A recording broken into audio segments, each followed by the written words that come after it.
strange customers, strange orders. Cash Diner was nothing special. A pit stop with flickering neon signs, cracked leather booths, and the lingering scent of burnt coffee. I had been working there for about a month. The job was easy: take orders, refill drinks, smile when necessary. But then, it started happening. One day, a customer ordered something I had never heard of in my life. Not in the Cash Diner I worked at, not anywhere else. "I'd like a bowl of Ermash," said a man in a business suit. Of course, I told him, "I'm sorry, sir, but we don't have that here." I had been there for a month, I would know if we served something with a name that's strange.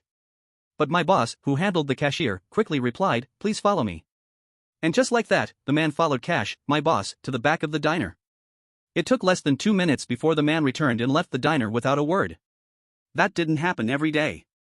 But every once in a while, someone would come in asking for the same dish. Something weird. Something that wasn't on the menu. Different people. Different ages. Different races. Different styles: a businessman in a suit, a frail old woman, a teenage girl with chipped black nail polish.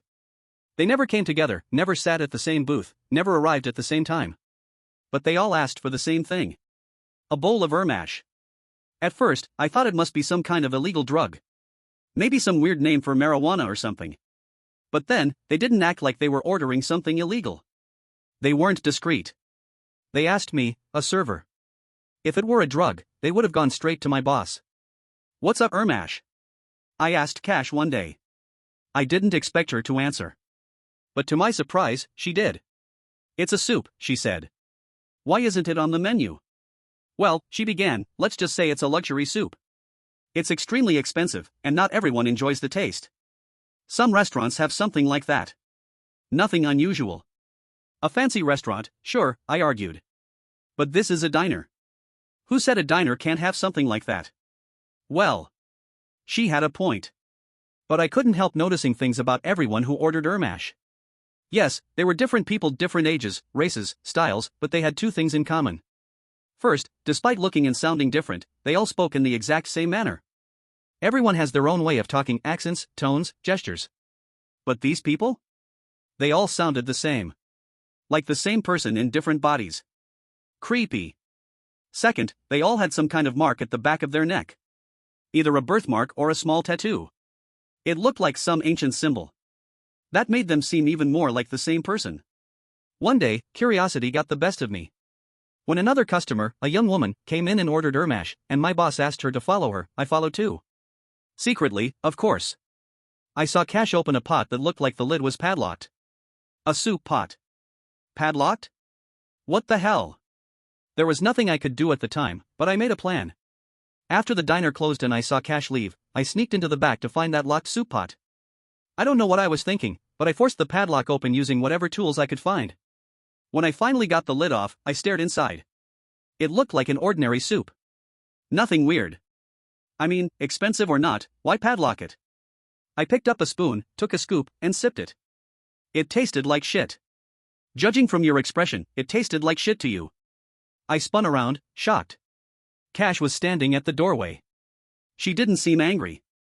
I'm sorry, Cash. I stammered. "No, Amber. Don't be," she said calmly. "I'm sorry. I shouldn't have left it out when I went home." Seconds later, I started feeling strange.